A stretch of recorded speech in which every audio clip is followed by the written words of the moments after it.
They tried to crush this nation, starve it, isolate it, break it down until it begged for mercy. But Iran didn't beg, it didn't bend, it didn't break. Because what the world failed to understand was that you can target infrastructure, you can freeze bank accounts, you can assassinate scientists, but you cannot kill a nation built on faith. This is not the story of a government. It's not the story of politics or power plays. This is the story of a people who said, we would rather suffer with dignity than live in chains. A people who turned pain into power and struggle into strength.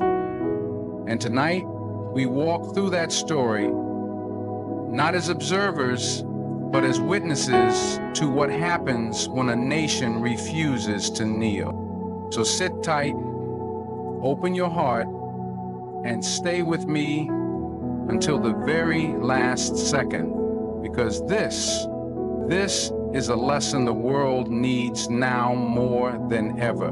The lesson of how they tried to crush Iran, but only forged something unbreakable. In 1953, Iran faced a moment that would shape the next century of its identity. Its democratically elected prime minister, Mohammad Mossadegh, had dared to do what colonial powers feared most. He nationalized Iran's oil. For the first time, the wealth of the land was meant to serve the people, not foreign corporations. But that single act of independence lit a fire in the halls of Western power. The CIA and British intelligence moved quickly, orchestrating a covert operation that overthrew Mossadegh and reinstated the Shah, a ruler more willing to bow to foreign demands.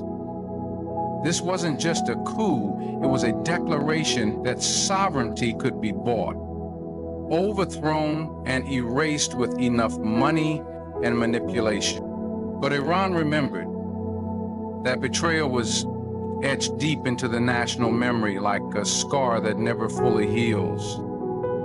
It wasn't just Mossadegh they toppled, it was the hope of self-determination.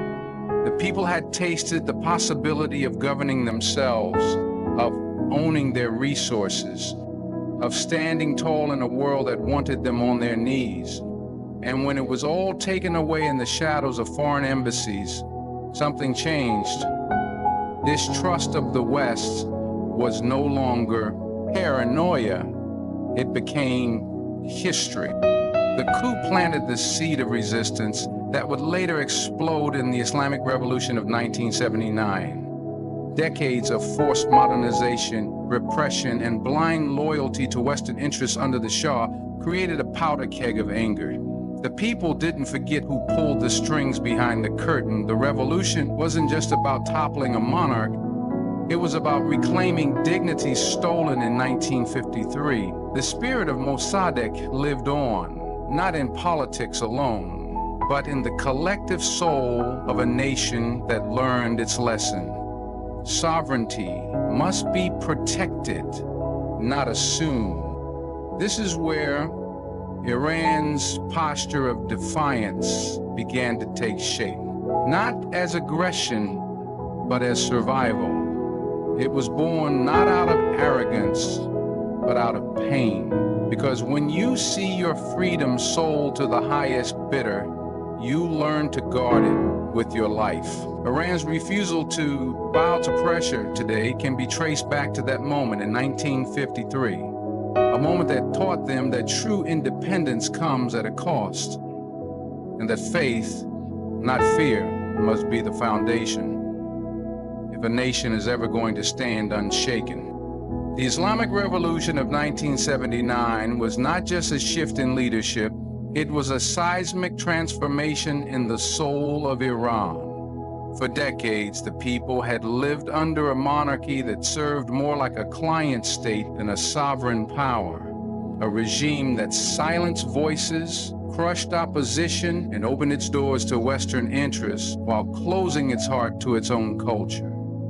The spirit of the nation was dying in the shadows for a few but the spirit of the nation was dying in the shadow. When the revolution came, it wasn't driven by hunger for power or political ambition alone. It was driven by the belief that the soul of Iran had been hijacked and needed to be returned to its rightful owners, the people and their faith. This wasn't a revolution built on material demands, it was built on values.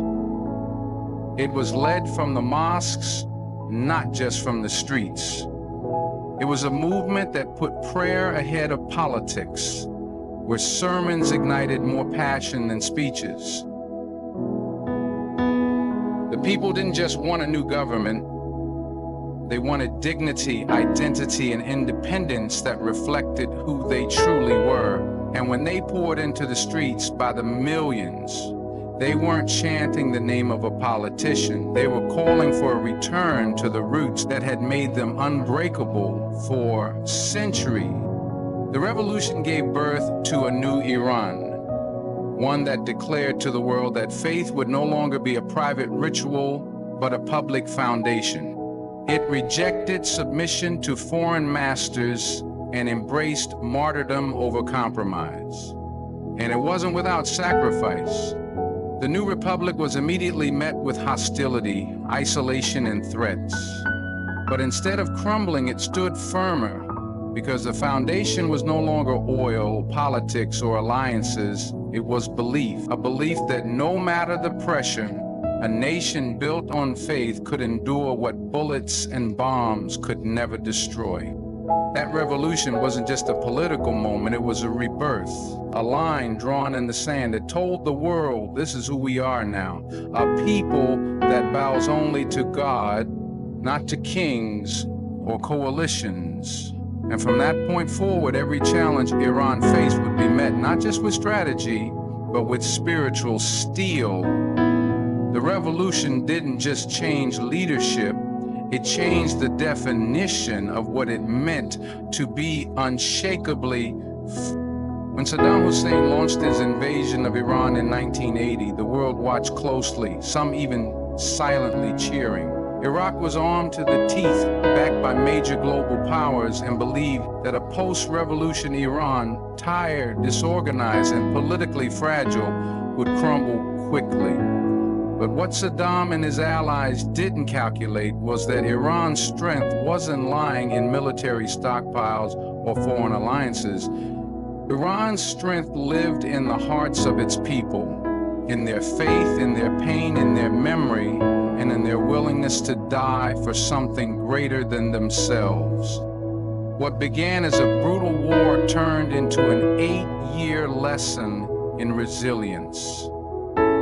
Iran was bombed, gassed, and betrayed, yet it refused to collapse.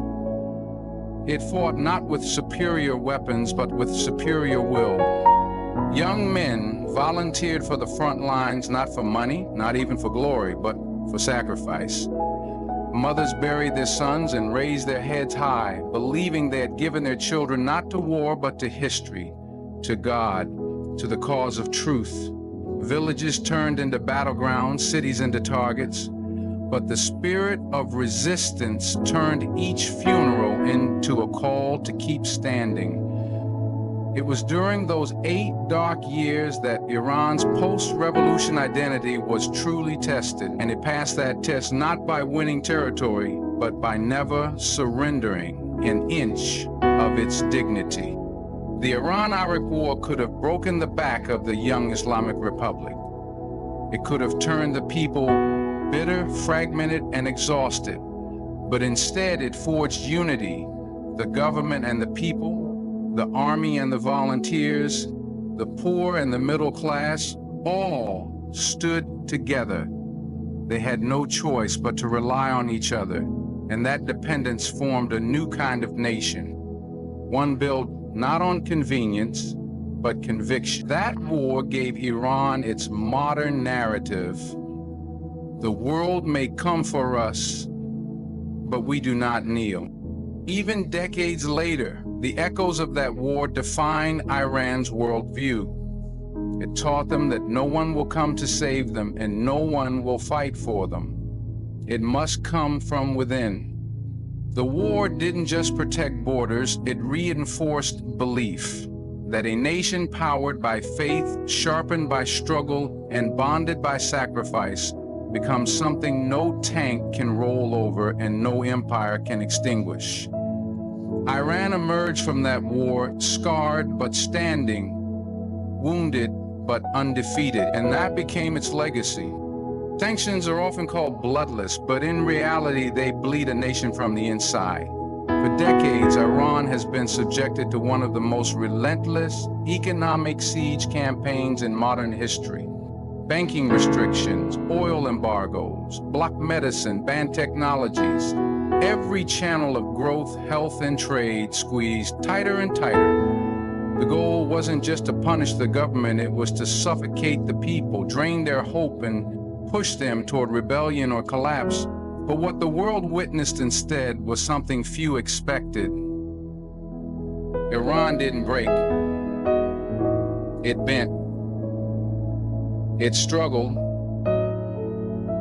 but it didn't shatter. Because when the world tried to turn pressure into defeat, Iran turned pressure into fuel. Faced with isolation, Iran chose innovation. When international companies left, local minds stepped in. Scientists developed their own medicines, engineers rebuilt crippled industries, and farmers learned to cultivate with fewer tools and tighter means. Universities became laboratories of resistance. Every lab experiment, every factory retooling, every student who studied harder under dim light became part of a national movement that said, "We will not be defined by what you deny us." The sanctions may have slowed the economy, but they accelerated self-reliance. They exposed weaknesses, and Iran answered by building new strengths. The psychological war behind sanctions was perhaps the cruelest part. The message sent to ordinary Iranians was clear. If your government doesn't bend, you will suffer. But even then, the majority didn't yield. Instead, hardship became a source of unity. The pain was real, the losses heavy, but they were shared. And that shared suffering became a shield. While many expected protests to turn to collapse, most Iranians directed their anger not inward, but outward, toward the hands that tightened the noose. What makes Iran's endurance so profound is that it did not just survive economically.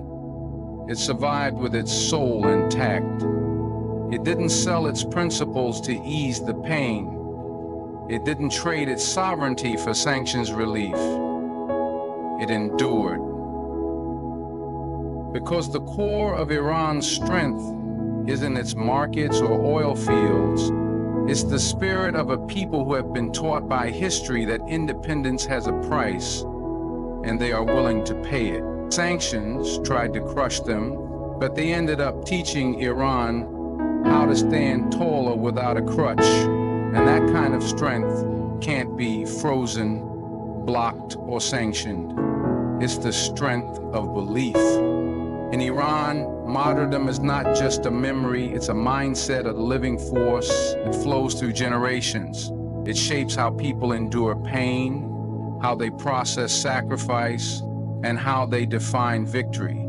This culture didn't begin in modern times. It traces back to Karbala, to the stand of Imam Hussein, where a small group of believers chose death over dishonor. That moment became the beating heart of Shia identity. And in Iran, it's more than history. It's the template for resistance. Every soldier on the front lines, every family grieving a son lost in war, every scientist continuing work despite threats and sanctions, they all draw from this well of meaning.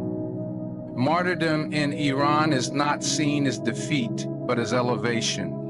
Not as an end, but a continuation of a sacred struggle. This powerful concept helped Iran survive in ways many nations could not. It turned funerals into fuel, pain into pride, and loss into legacy.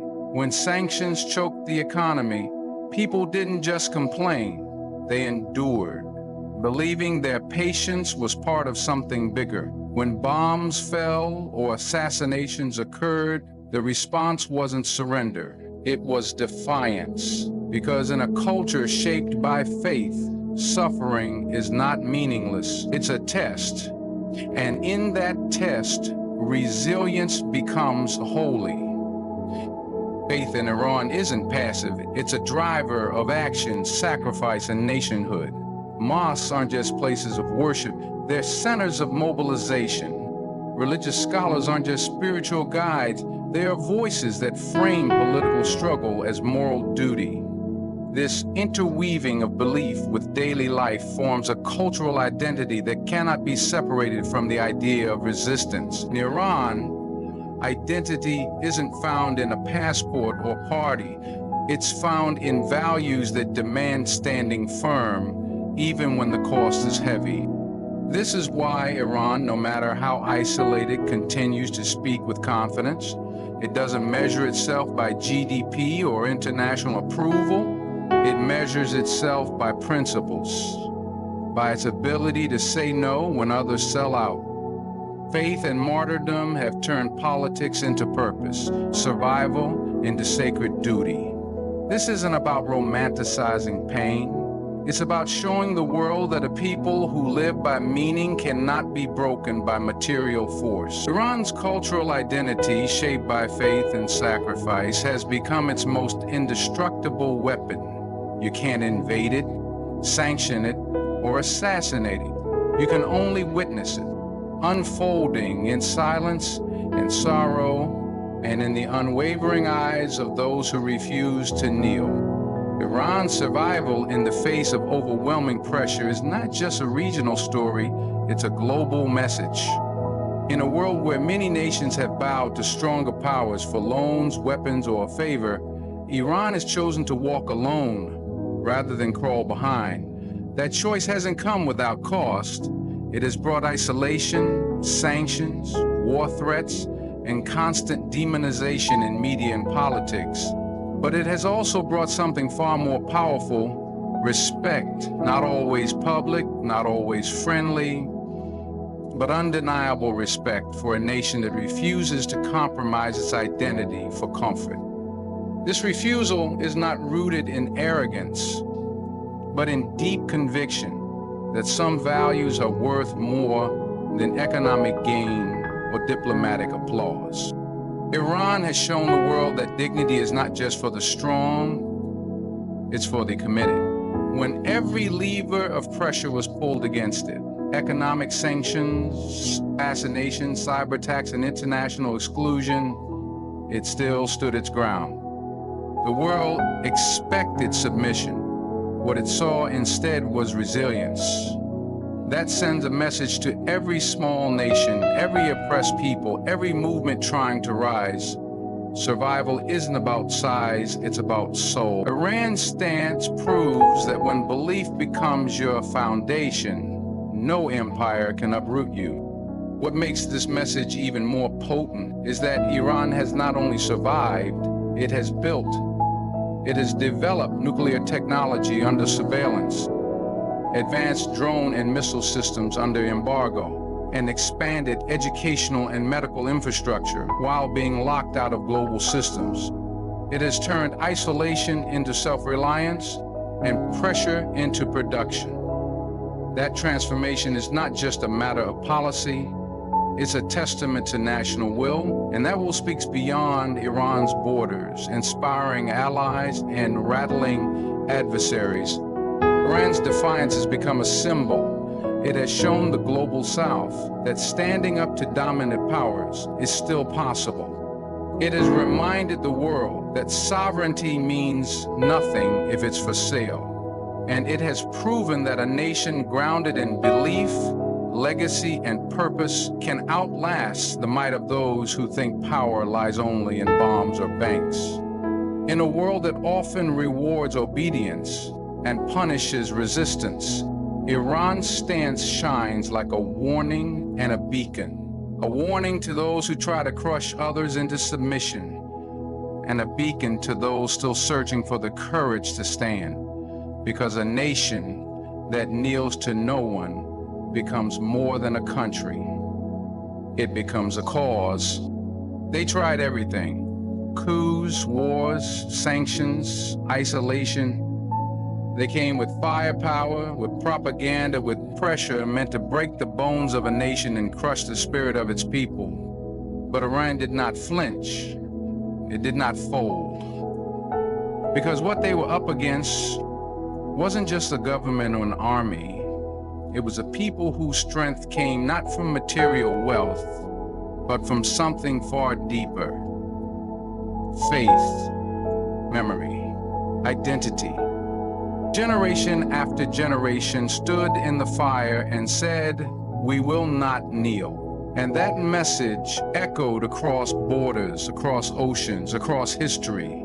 Iran became more than a nation. It became proof that when belief is greater than fear, when sacrifice becomes strength, and when you refuse to trade dignity for survival, you become unshakable. They tried to crush Iran, but they only revealed what happens when a nation is built not just on land, but on legacy. Not just on politics, but on purpose. Good luck and thank you message. Thank you for walking through this story with me. In a world full of noise, distraction, and fear, you chose to listen to truth, to struggle, and to spirit. May this message remind you, wherever you are, that real power is not about force. It's about standing firm when it would be easier to fall. Keep your head high, your heart steady, and your faith unshaken. Good luck on your journeys, and thank you for caring, for thinking, and for never forgetting what it means to stand when the world wants you to kneel.